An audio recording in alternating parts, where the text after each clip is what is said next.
anyone else determine their destiny, basically. Groups including W.I.T.C.H., this feminist group last active in the 70s, are back in business, and social media has helped witchcraft spread like wildfire. Once you have dedicated sites on social media where these things spread, you can, a legend, a rumor, a conspiracy theory can go around the world and reach hundreds of thousands of viewers in just a few seconds. But the real magic of witchcraft is that it makes people feel a little more powerful. So, where are you at with all that? We started, the root and foundation is opportunities. Who are you? What are you? Soul consciousness or a droid? An ego addict? Or are you a soul consciousness being? So with that, we all have goals, aspirations, opportunities, right? But are they real opportunities? Or are they fake? Based off of what? Being soul consciousness. Are they going to be beneficial? Because what? If you're soul consciousness, you have good intent.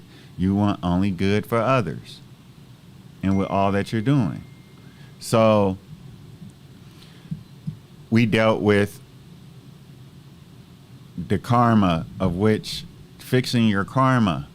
Does this even fit you? Does it belong with you? Is it going to interrupt your soul consciousness, your spiritual devotion? Or is it going to benefit you?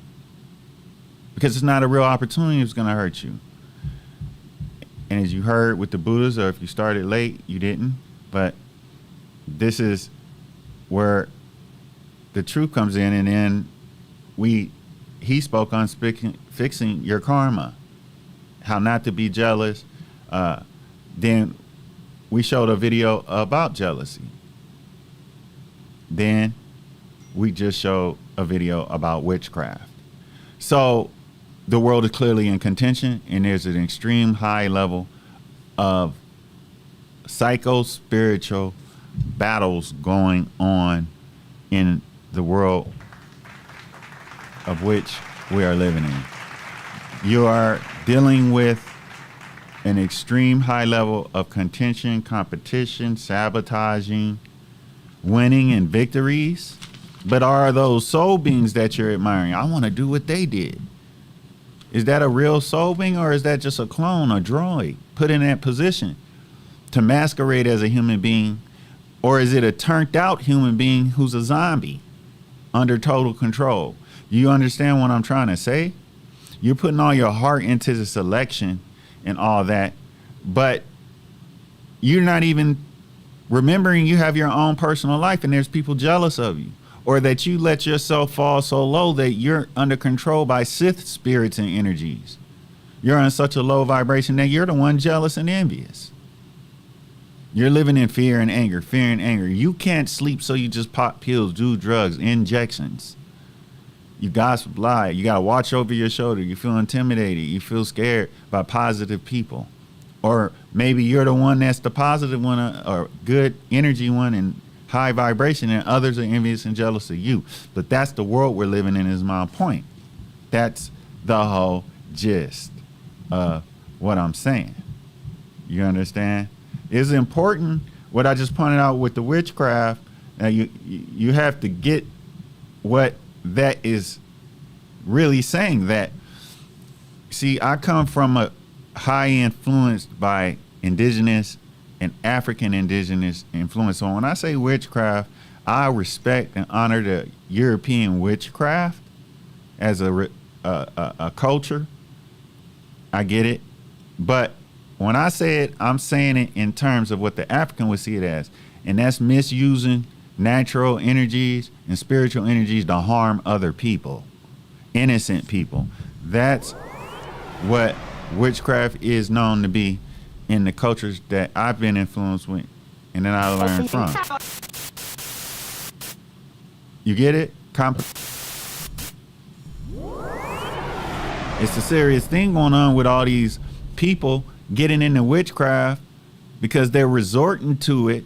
And this has nothing to do with me being a Christian. I'm not a Christian, a Muslim, an Abraham religion at all. No, that's not what I practice, adhere to. I was born and watching it, knowing about it, and learning from it, and being indoctrinated.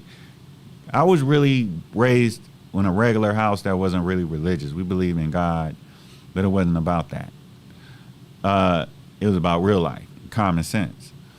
So my point is, it's not a bad or good thing. It's neutral to me that all these people are getting into witchcraft and all that stuff, but you have to understand that they're using it. Some people ain't from the real culture in Europe. They're using witchcraft not to manifest and create positive experience. They're using it for win-lose, zero-sum game. And that's not cool. Out to hurt other people. In fact, purposely out to hurt. And then you have the psychic vampires. I have a book about that. It's deep. It talks about how even the people that you love might, to a level, can be liars, sabotagers, whatnot. This is what you're on Facebook arguing, babe. Even if you're just arguing and keeping it inside, you're at work, you're at school, wherever you're at, you're still arguing and debating it. You're still arguing and debating it. We know that. We're not game goofy. We're not game goofy over here. We're the trendsetters. We know the game. You dress like us. You sing like us. You dance like us. So who are you fooling? You fooling yourself. You guys to not do that. You guys to understand it's about soul consciousness, soul preservation, and evolution. That's when you're going to get those experiences, all these different successes. All these people was denying you and didn't want to have nothing to do. You wasn't in a time. You weren't in the right place with yourself. You was willing to sacrifice yourself for something. You ain't got to do that. That ain't how that works. That is what is going to get you what you need, your true self, your soul vibration, your soul energy. But they deceiving and manipulation with this high technology and needs, and have to be able to have these skills, and you got to get to the money. Everything costs money. It don't take talent, it take money now. So it's like brutal for people that want to make it. So don't lie to yourself and be overly stuck in these routines. You got to be able to come out of the routine and even go to the opportunities and create and grasp them and change and let your soul energy out to win the favor and grow the benefit, the monetization, the money, and all that comes in time. And so don't, under peer pressure, give your energy over to those things. Oh, you think you a sex expert? Well, when you give energy to sex, you're not out there creating what you need for that success achievement. You're giving all that soul energy to that. You thought you were all that.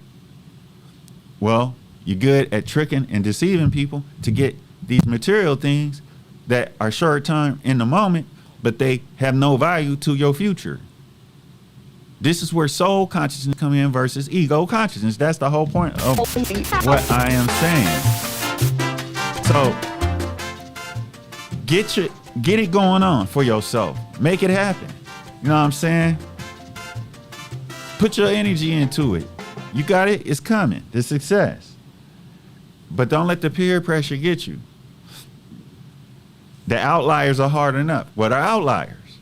Outliers are those factors in your life, the elements, whether they're material or psycho-spiritual pressures, underlying these things that stop you from reaching the highest potential of success. And what is success? The incredible, positive, joyful, happy experiences. You know what I'm saying? Feeling wonderful and great about life because this is happening for me and this is fulfilled and I feel awesome. I'm to the next level now. That's success. Soul consciousness is the key to that. Not putting your soul consciousness to the side and sacrificing it and taking losses, L's on the soul level. That's not how it works. You need your soul consciousness. Balance. Soul requires that. And of course there's going to be ego. I'm not saying there ain't going to be no ego. There's going to be ego. We know that. There's going to be ego. That's how life is. So we come back to the soul consciousness. Don't give all your attention to trends. Right now, it's the election thing. How much you going to give to that? How much you going to give to this election thing? You see? This is the question.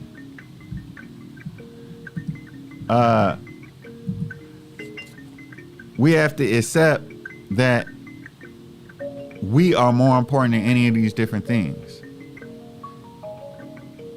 What is the trend you're into? You wake up, you're going to sleep with the phone in your hand, the social media on your mind. You wake up, phone in hand, social media on mind. Then you got to get on the computer to do your work. When does your mind not have a screen on it? You go outside and you're only, what?